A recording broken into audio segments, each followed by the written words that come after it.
Many years had passed since Joshua and the Israelites had defeated Jericho, Ai, and the kings of the land. God had allowed the Israelites to rest from battles against their enemies. Now Joshua was getting old. He gathered all the people of Israel because he had some important things to say to them. Joshua said, "You have seen everything the Lord your God has done. He has fought your battles for you. The rest of the land will be yours too, just as the Lord your God promised. Therefore," Joshua continued, "be careful to obey everything that is in the book of the law of Moses. Do not turn aside from it. Do not mix with the nations in this land or worship their gods. Keep clinging to God. He fights for you.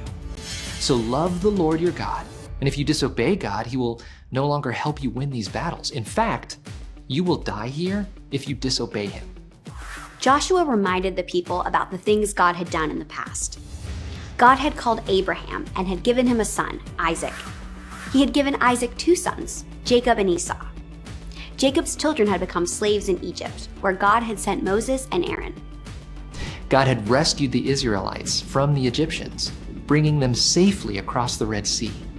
They had fought and won many battles because God was fighting for them.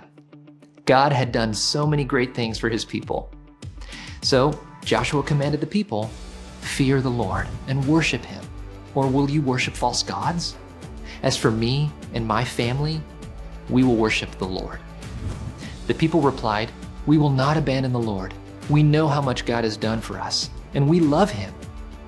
Joshua warned the people, "If you do abandon God to worship other gods, God will turn against you. He will destroy you."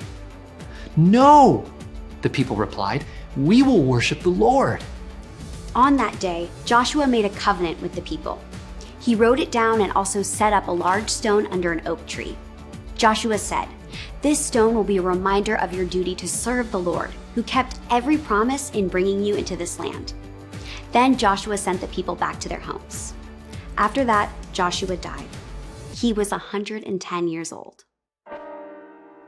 As Joshua prepared for his own death, he left behind a legacy of obedience to God.